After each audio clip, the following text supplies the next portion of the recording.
my name is Isabella Rubiano Cruz and I am going to explain you the male reproductive system. This is composed by testes, spermatic pathway and penis. The pedunculus sac that contains the testes that maintains a lower temperature essential for the sperm production. Thin skin connects with the lower abdomen, the peritoneum, and the dartos muscle binds the skin controls its wicked appearance and compactness.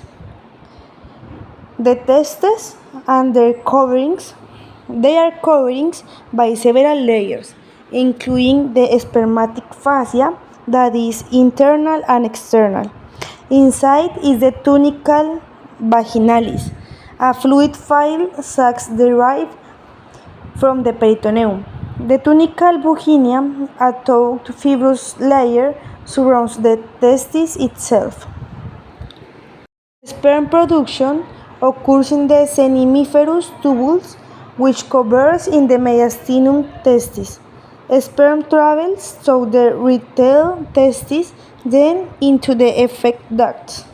The epididymis is located on the posterior aspect of the testis, consists of head, body, and tail. Efferent ducts join in the head from the duct of the epididymis.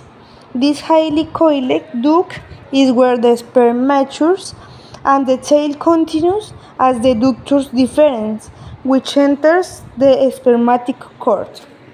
I am going to explain you the external female genitals or vulva. The vulva is the external part of the female genitals and includes the mons pubis, the labius, the clitoris, the urethral opening. This is the opening where the urine exits the body, located below the clitoris. The vaginal opening, located below the urethral opening, leads to the vagina. Vestibule, the area between the labia minor and that contains the urethral and vaginal openings. The female reproductive system is the internal genital.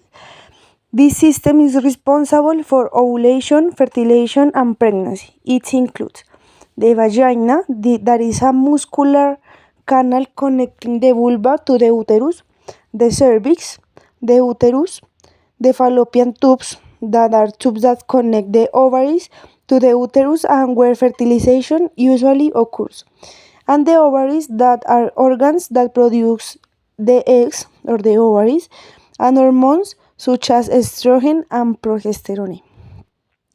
The urinary system in the female body. The urinary system removes waste from the body in the form of urine. Main parts include the kidneys that filter the blood and produce urine, the ureters that are tubes that carry urine from the kidneys to the bladder, and the urethra that is a short tube in females that carry urine from the bladder out the body. The skin glands or parauretral glands. They are located on each side of the urethral opening. The function is secrete fluid during sexual arousal and are considered the female counterpart of the male prostate. They may contribute to the female ejaculation in some women. The urinary system is essential for the removing waste and maintaining the body fluid balance. It works similarly in both men and women, but there are few differences. Let us start with the basic difference. The main organs are the kidneys, ureters, bladder, and urethra. The kidneys filter the blood to remove waste and produce urine. The ureters are tubes that carry urine from each kidney to the bladder, where is the stored. When the bladder is full, urine exits the body to the urethra. The kidneys, ureters, and bladder are the same in both sexes, but the urethra differs.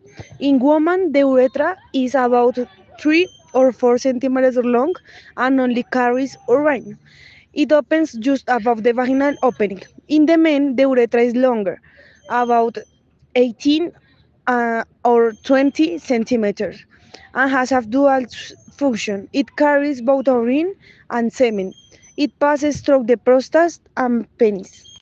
The anatomy around the urinary system also differs because of the reproductive system.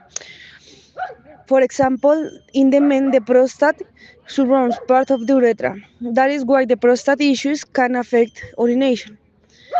It depends more on hydration, diet, and health than on sex. Each kidney filters about 15 gallons of blood per day and produces around 1.5 liters of urine. The kidneys are vital. They also regulate blood pressure, control electrolytes, and maintain acid base balance. That is why kidney health is so important.